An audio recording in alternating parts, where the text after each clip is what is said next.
Hi everyone, Chelsea here with Healing Embodied, and today I want to talk about common false beliefs about relationships that cause suffering and anxiety in otherwise really healthy, wonderful relationships. We hear a lot of beliefs and we see a lot of messages and depictions of relationships all over our culture and our society. We hear messages from family, from church, from movies. It's everywhere. We see blog articles on relationships all the time. We are constantly inundated with messages on how relationships should be. And for those of us with anxiety, specifically relationship anxiety, these messages make things 100 million times worse in our relationships. And they turn, again, otherwise healthy relationships into this constant internal battle of, oh my gosh, is this right? Is this wrong? Are they really good for me? Should we really be together? All those sorts of fun questions that pop into our mind when we have anxiety about our relationships. And the first common false belief that I want to bring up is one that used to get taught in my church all the time. And it is the belief that God has the one for you. Or maybe if it wasn't from a Christian perspective, it was just cultural perspective of there is just this one person. There is this soulmate out there for you, that they complete you, that you are destined to be together from multiple lifetimes ago. And again, in my upbringing, it was that God has ordained the one for you, that God has one perfect person for you, and that when you are together, everything will just be easy and perfect and wonderful, and the stars will align and the heavens will open up and sing a glorious song.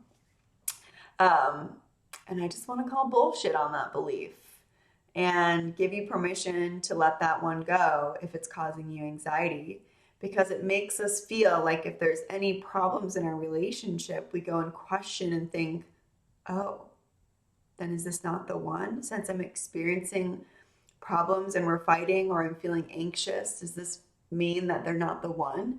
And then we start asking ourselves, how do I know if that person is the one for me? How do I know? What if this? What if they're not the one? What if that?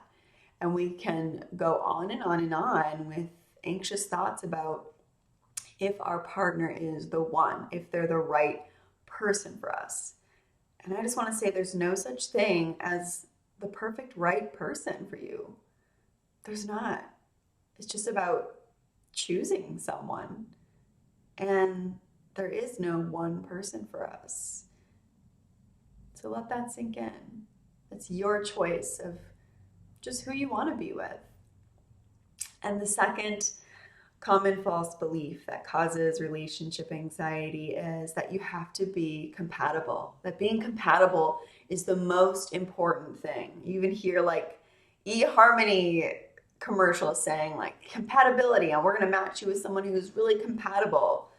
And this can be a really damaging belief, because then oftentimes we're looking for someone who just has all surface similarities to us. They like the same things. We believe all the same things. We like to do all the same things. And we're looking for someone who is just like us on a surface level, believing that that's what compatibility is. And in my toxic church upbringing, we were taught you cannot date someone or be with someone who has different spiritual or religious beliefs than you. If they have any sort of differences in spiritual beliefs, that person is actually going to bring you astray. They're going to bring you down. If you are with someone who has different opinions and different views, they're going to bring you down. You're compromising your values. And again, I want to call bullshit on that belief. A little bit of a peeking into my relationship, we always used to joke that if we were to see each other's profile on Tinder, we would have absolutely, I don't, is it swipe right or swipe left? I don't know. We would have swiped away from each other, because on a surface level, we are so different. He likes cars and dude stuff, and I like theater and music and dance, and he finds those things annoying. Like he would have never done those things on his own. And I would have never gone to a sports game or gone to a car show or all these things that I would have never done on my own. And I would have never, on the surface, looked for someone who was into those things. But it's not about surface compatibility. Compatibility is something that you build. It's how you manage differences, how you manage conflict. Because the thing is that we are all going to have differences. Whoever you are with, you're going to find differences. You're going to find areas of incompatibility. And that's okay. That's actually healthy because then it begins to develop our character. And we also get to expand our idea of what we like, of who we are, of the type of people that we can get along with and love. Because we get so used to only being around people and loving people who are just like us. But compatibility is something that you build, and it's about how you manage your differences, how you embrace them, how you can appreciate them. That's what compatibility is. So if you feel like you have to have someone who likes all the same things as you, who believes all the same things as you, when me and my husband first started dating, I was still very much Christian and he was agnostic. And again, that caused me so much anxiety. Like, oh my gosh, could we ever have a healthy, successful relationship? Because I was always taught that we couldn't. And yet, the longer we were together, I'm like, wow, we have a really awesome, healthy relationship, and it does not impact our love for each other at all.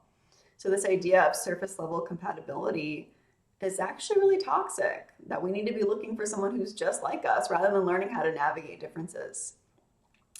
And the third common false belief that I want to talk about is you just know. When you're with the right person, you just know. You won't have a doubt in your mind. And we see that in movies. I remember hearing that from a family friend once when I was in high school. I remember he said, if someone comes to me and asks, should I marry this person? I'm going to tell them no, because if you have to ask, then they're not the one. And that's a really harmful belief, especially for those who have anxiety. And it's also really normal to have questions and wonder and doubt because it's a big decision. And for those who have anxiety, the weightiness of that decision becomes so overwhelming and it feels so overwhelming and it brings up more doubts and more fears because it's about making a choice. It's about making a commitment. It's about opening up and being vulnerable and not knowing the future. So being with a partner brings up a lot of fears, doubts, and anxieties, and that's normal. And the fact that you are asking questions or having anxieties does not mean that they're not the one. Anxiety is never really about the person. It's about unhealed wounds and, again, these false subconscious beliefs that are impacting your relationship in a negative way and skewing your view of what a relationship should be. And I've been there. I've struggled with all three of these beliefs in my relationship in the beginning. And as I began to walk toward love and do my own healing work, I realized, wow, this is not what love is about at all. Love is something so much deeper. And love is something that you build. Love is something that you really work on. And it starts from healing your own shit. All the things that make you fear love. All the past experiences that have taught you that love is going to hurt you. And these anxieties and these beliefs are a way of protecting us from getting hurt or being with the wrong person. So if you experience relationship anxiety and you find yourself constantly questioning your relationship, even though you know it's healthy, but you can't stop having these doubts and these fears and these anxieties, and it's sabotaging your relationship, then I invite you to send me a message and we'll set up a free and obligation-free 30-minute relationship assessment where we will identify why is the anxiety there and what you need to do to release the anxiety, to release the fear that's living in your subconscious from these old beliefs and experiences, to be able to release those so that you can be open and free and connected and loving in your relationship without these constant fears and anxieties. So send me a message and I would love to chat.